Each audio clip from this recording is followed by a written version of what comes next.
انشالله حرفایی دارم. Major combat operations in Iran. যুক্তরাষ্ট্রের সঙ্গে চলমান যুদ্ধ ও নৌ অবরোধের মধ্যে ২০২৪ সাল থেকে ইরানে আটক থাকা ইরানি বংশোদ্ভূত মার্কিন নাগরিক ডেনা কারারিকে মুক্তি দিয়েছে তেহরান। গুপ্তচর বৃত্তির ভিত্তিহীন অভিযোগে আটক এই নারী বর্তমানে ইরানের বাইরে নিরাপদ আশ্রয়ে এবং নিজের দেশে ফেরার পথে রয়েছেন। এই মুক্তির ঘটনায় ইরানে সদিচ্ছাপূর্ণ পদক্ষেপের প্রতি গভীর কৃতজ্ঞতা প্রকাশ করেছেন মার্কিন প্রেসিডেন্ট ডোনাল্ড ট্রাম্প। নিজের পরিচালিত একটি অলাভজনক সংস্থার মাধ্যমে ইরানের দরিদ্র শিশুদের সহায়তা করার কারণে ডেনা কারারি তেহরান কর্তৃপক্ষের নজরে এসেছিলেন বলে তার আইনজীবী জানান।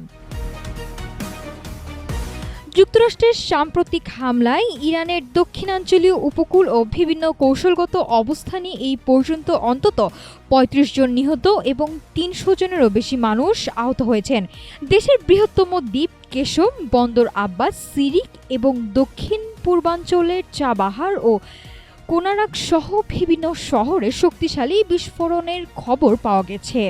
আহবাদ শহরে হওয়া হামলায় একটি শিশুদের ক্যান্সার হাসপাতাল ক্ষতিগ্রস্ত ও খালি করা হয়েছে বলে দেশটির স্বাস্থ্য মন্ত্রণালয় নিশ্চিত করেছে। এই হামলার জবাবে অঞ্চলের বিভিন্ন স্থানে থাকা মার্কিন সামরিক ঘাঁটিগুলো লক্ষ্য করে ইরানও পাল্টা প্রতিশোধমূলক হামলা চালাচ্ছে।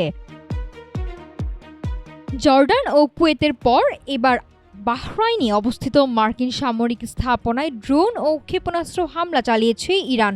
একই সঙ্গে দেশটির ইসলামী বিপ্লবী গার্ড বাহিনী দক্ষিণ পশ্চিম ইরানের আন্দিমেশক শহরের আকাশে শত্রুপক্ষের একটি অত্যাধুনিক মার্কিন MQ-9 ড্রোন ভূপাতিত করার দাবি করেছে। ইরানের এই অপারেশন লাইটিং অভিযানের আওতায় কুয়েত ও বাহরাইনে মার্কিন বাহিনীর রাডার, প্যাট্রিয়ট প্রতিরক্ষা ব্যবস্থা ও যোগাযোগ কেন্দ্রগুলোকে লক্ষ্যবস্তু করা হয়। যদিও জর্ডানের দাবি তাদের সেনাবাহিনী ইরান থেকে ছোড়া ৮টি ক্ষেপণাস্ত্র ভূপাতিত করেছে এবং এতে কোনো হতাহতের ঘটনা ঘটেনি।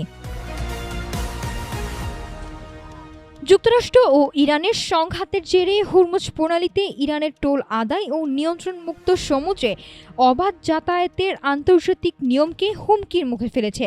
ডোনাল্ড ট্রাম্পের অদূরদর্শী হুমকি এবং দ্বিপাক্ষিক সমঝোতার ফাঁকফোকরকে কাজে লাগিয়ে ইরান মূলত এই জলপথে নিজেদের কর্তৃত্বকে বৈধতা দিচ্ছে। এর ফলে বাড়তি টোল ও বীমা জটিলতায় বিশ্বজুড়ে পণ্য পরিবহন খরচ যেমন আকাশচুম্বী হচ্ছে, তেমনি অন্যান্য প্রধান জলপথগুলোও এই পথ অনুসরণ করার ঝুঁকি তৈরি হয়েছে। চূড়ান্ত বিচারে এই সংকট বিশ্ব বাণিজ্যকে স্থবির করে দিয়ে সমগ্র পৃথিবীকে এক ভয়াবহ মূল্যস্ফীতি ও সামরিকরণের দিকে ঠেলে দিচ্ছে। ইরানের শর্ত মেনে না নেওয়া পর্যন্ত তারা হুরমুজ প্রণালী বন্ধ রাখার নতুন ঘোষণা দিয়েছে। জবাবে মার্কিন সেন্ট্রাল কমান্ড জাহাজের নিরাপত্তা হুমকিতে পড়ার অজুহাতে ইরানের সামরিক ঘাঁটিতে পাল্টা হামলা চালাচ্ছে। পাকিস্তানের মধ্যস্থতায় সমঝোতা চুক্তি হলেও মাঠ পর্যায়ে দুপক্ষের যুদ্ধ ও বোমা বর্ষণ থামেনি।